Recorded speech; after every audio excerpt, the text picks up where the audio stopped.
Bienvenue sur le Courrier du Cœur. Je suis Tina Carr, votre hôte, votre coach et confidente. Le Courrier du Cœur, c'est votre podcast pour mieux comprendre les relations interpersonnelles, les dynamiques amoureuses et les rapports entre hommes et femmes. Je parle ici de tout, sans tabou. C'est parti.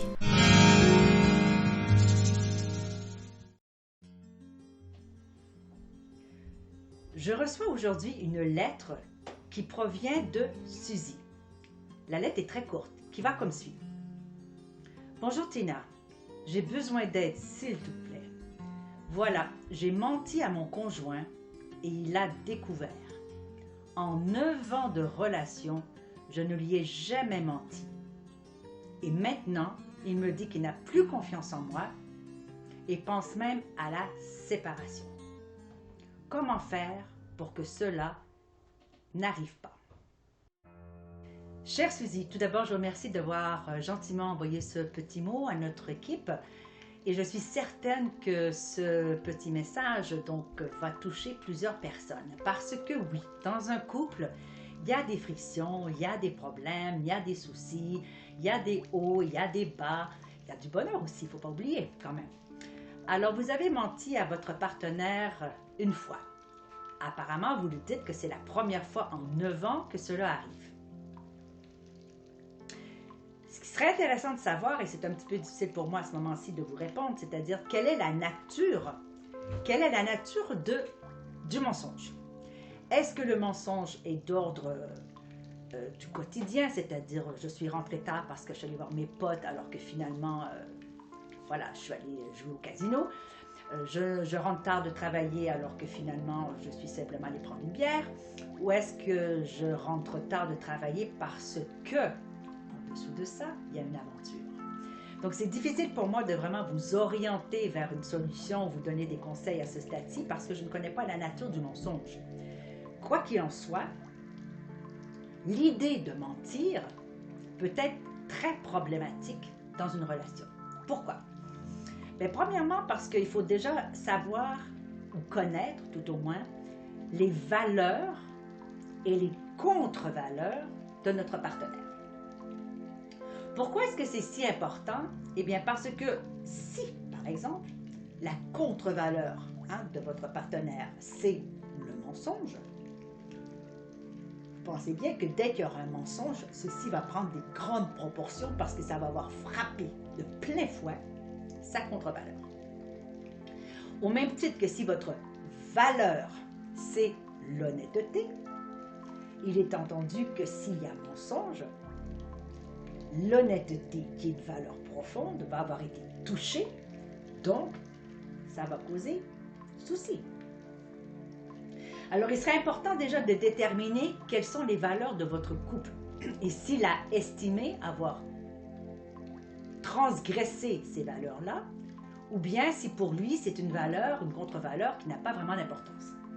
Et c'est là où je trouve que dans les couples, c'est un petit peu une problématique parce qu'on ne s'entend pas au départ sur les valeurs que nous avons déjà individuellement et ensuite sur les valeurs que nous voulons établir pour notre couple, pour notre relation. Alors on laisse ce bateau aller là comme ça, la vogue le navire, sans s'occuper vraiment de s'assurer qu'il y a les bouées de sauvetage, qu'il y a les canoës de sauvetage, qu'il y a la bouffe, qu'il y a la boisson, qu'il y a l'eau, qu'il y a le mazout, etc., etc. On part sans préparation. On décolle donc une relation sans préparation, sans paramètres. Et là, ça peut être compliqué. Alors, le mensonge, dans tous les cas, dans une relation, c'est quand même pas la chose la plus utile. Parce que qu'est-ce que ça fait, un mensonge? Eh bien, à partir du moment où l'autre découvre le mensonge, d'autant plus s'il est immense, ou s'il dure depuis un temps, ce que ça fait, c'est que ça remet en question complètement,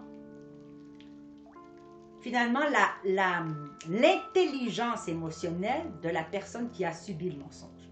Parce qu'elle se dit, eh bien, dis donc, comment ça se fait que je n'ai pas vu ça dans cette personne-là?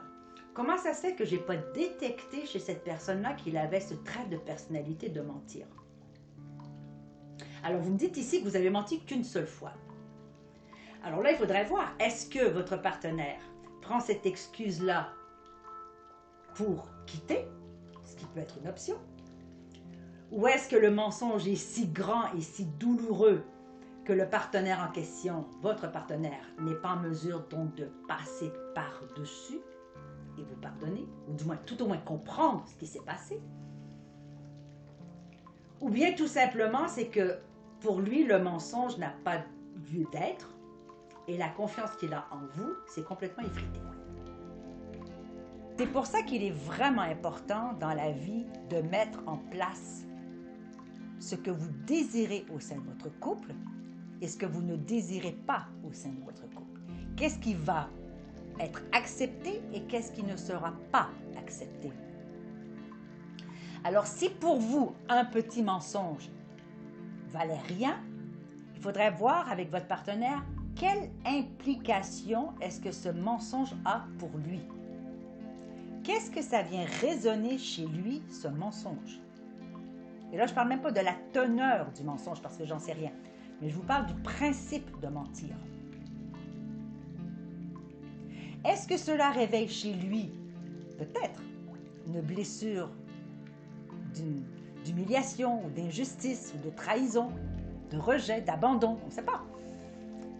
Qu'est-ce qui fait en sorte que ça vient déclencher chez lui quelque chose au point de penser à vous quitter? Après 9 ans, c'est pas rien là. Donc, soit qu'il cherchait une porte de sortie et là, vous lui en avez offert une, soit que la douleur du mensonge est telle qu'il ne peut pas passer à travers, ou soit que simplement la valeur, contre-valeur plutôt, mensonge, vient le frapper trop fort. Alors, ça serait intéressant d'aller questionner votre mari, votre conjoint, votre partenaire, à savoir, mais qu'est-ce qu'il y a dans l'idée du mensonge qui te dérange? C'est sûr que ça le dérange. Bon, c'est intéressant de savoir le pourquoi des choses. Et ensuite, je me répète, comme je ne connais pas le contenu du mensonge, c'est difficile pour moi de l'adresser. Mais il faut comprendre qu'à partir du moment où quelqu'un est témoin d'un mensonge provenant de son partenaire, aussi facile qu'il est de détruire une confiance, aussi difficile qu'il en est de la reconstruire. Donc, en une fraction de seconde, toute la confiance qui aurait été construite à travers les années, ou accordée d'emblée au début de la relation, parce que ça arrive, eh bien, tout ce château s'écroule comme un château de cartes. Et là, le travail, c'est de reconstruire la confiance de notre partenaire. Et ça se fait du goutte à goutte. Si tu me mens sur la couleur du gazon, je vais continuer à ne pas avoir confiance. Si tu me mens sur l'heure de l'émission de télévision, ça continue à nourrir mon manque de confiance. Alors, il va être super important pour la personne qui a menti de faire en sorte que chacune de ces paroles suivantes va être investie finalement de clarté, d'intégrité, d'honnêteté. Et c'est ainsi qu'il est possible de reconstruire la confiance. Alors moi, si j'étais vous, chère Suzy, je prendrais le temps avec votre partenaire de voir réellement les 3 choses. Déjà, la contre-valeur mensonge, la valeur honnêteté franchise, et puis le contenu de ce mensonge. Qu'est-ce que ces 3 choses-là, où ça a frappé chez lui, et comment est-ce que vous pouvez l'aider à exprimer son malaise et peut-être éventuellement aller chercher avec lui sa blessure d'enfance qui pourra éventuellement guérir. Toutefois, effectivement, si c'était l'élément déclencheur pour faire exploser votre couple, eh bien voilà, c'est l'élément déclencheur. Est-ce que vous voulez rester dans la relation? Peut-être que oui, peut-être que non. Est-ce que votre conjoint veut rester dans la relation? Peut-être que oui, peut-être que non. Il faudrait maintenant savoir quelle est votre décision. Et à partir du moment où vous prenez la décision de vous séparer, eh bien c'est clair, on s'en va. Mais si vous prenez la décision de rester ensemble, bien, le travail de remise en confiance va être un travail de longue durée, du goutte à goutte, avec persistance et discipline.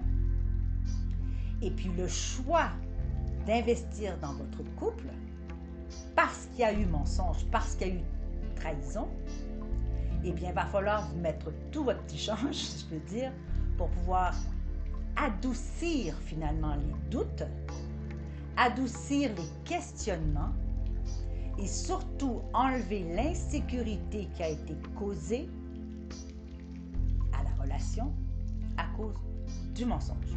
Parce qu'on part, en principe, dans une relation de couple, de dire « je te fais confiance, tu me fais confiance, nous sommes une équipe ». Et s'il y a quelqu'un en qui je peux faire confiance, c'est normalement, c'est ma partenaire. Et n'est-ce pas étrange que ce sont toujours les gens les plus proches de nous qui nous trahissent, qui nous font du mal et qui finalement ont peut-être de la difficulté à comprendre réellement comment nous aimer. Alors il serait peut-être temps d'indiquer aussi de laquelle manière vous aimeriez être aimé, d'avoir cette discussion avec votre partenaire. Comment est-ce que lui aussi aimerait être aimé? Peut-être qu'il est là le problème. Peut-être que les cachotteries ou les mensonges sont simplement parce que vous n'avez pas développé les outils pour savoir et vous comprendre la façon dont vous aimez être aimé. Ou peut-être que votre mensonge est parce qu'il a eu un interdit.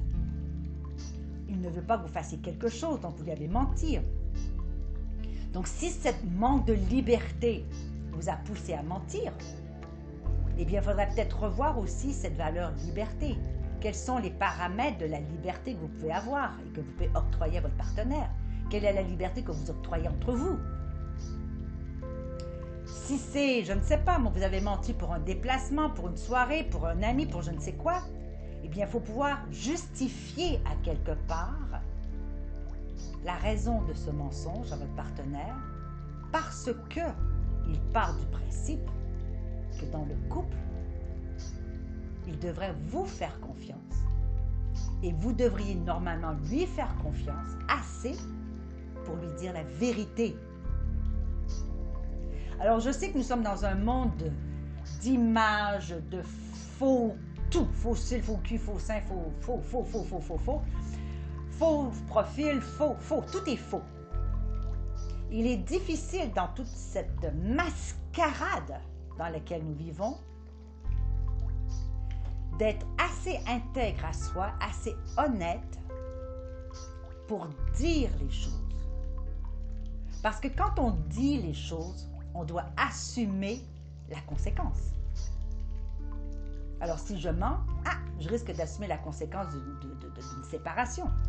Si je dis la vérité, je risque peut-être aussi la séparation dans ce cas-ci. Mais au moins, j'aurais respecté mon partenaire, j'aurais respecté notre relation et j'aurais respecté mon engagement envers mon partenaire d'être là, d'être vrai, d'être honnête, d'être intègre. Parce que c'est ça quand on se met en couple.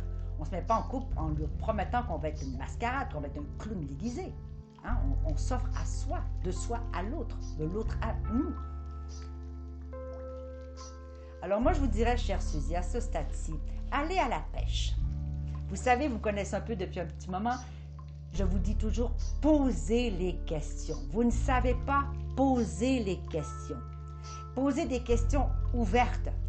Qu'est-ce que ça te fait, ça, mon chéri? Comment est-ce que cela peut t'avoir impacté? Qu'est-ce que je peux faire pour corriger la situation? De quoi as-tu besoin pour qu'on puisse rectifier l'expérience? Comment je peux contribuer à ton bien-être? C'est ça qu'il faut poser comme question.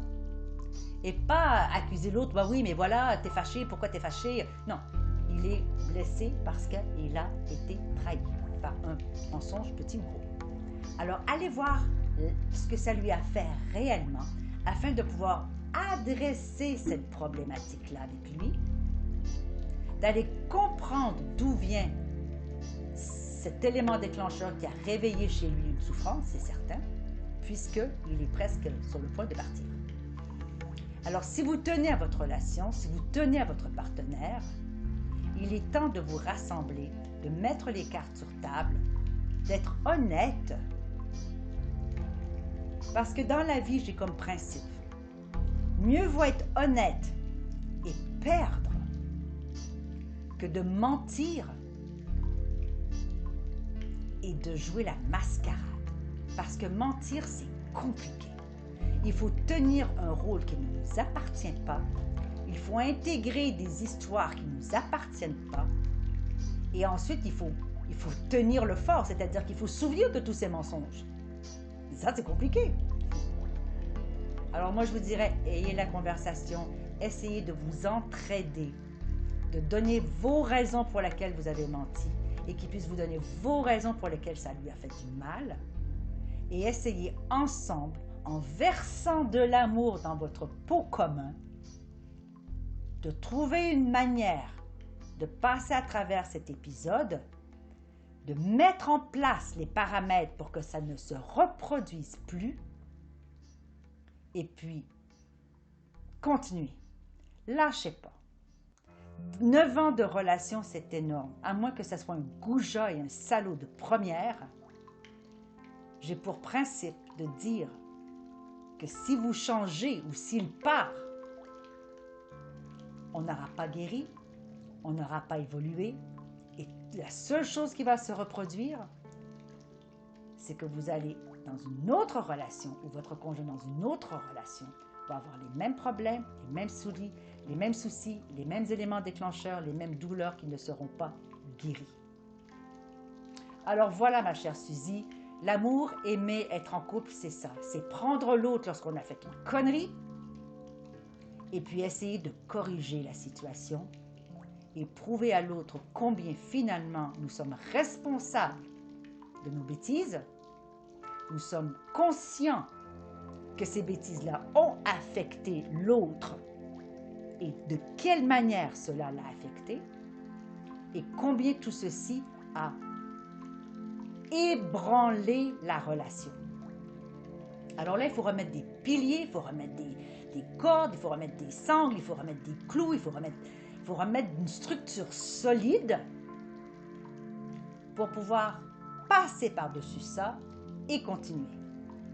Et je sais, ma chère Suzy, que le mensonge, pour la plupart des gens, c'est vraiment compliqué à absorber. Surtout si c'est un mensonge qui impliquerait, je fais simplement dire, qui impliquerait éventuellement une tierce personne au sein de l'intimité. Voilà, ma chère Suzy, j'espère que ça vous a aidé un petit peu. Vous savez, parler, discuter, mettre tout sur la table, il n'y a rien de mieux, il n'y a rien de plus vrai, de plus concret et de plus utile pour pouvoir prendre une décision sur la suite des choses, sur la suite de votre relation, sur la suite de votre avenir en tant qu'individu, en tant que couple, en tant qu'amoureux. Nous voilà à la fin de cet épisode du Courrier du Cœur. Merci d'avoir été là et d'avoir partagé ce moment avec moi. J'espère que vous y avez trouvé de la valeur. Si vous ne l'avez pas déjà fait, eh bien, je vous invite à vous abonner à ce podcast afin de manquer aucun épisode. Et vous pourriez, par la même occasion, si le cœur vous en dit, écrire un commentaire ou laisser une appréciation avec quelques étoiles. Alors, je vous retrouve dans un prochain épisode du Courrier du Cœur. Mon nom est Tina Carr, je suis votre hôte, votre coach et votre confidente.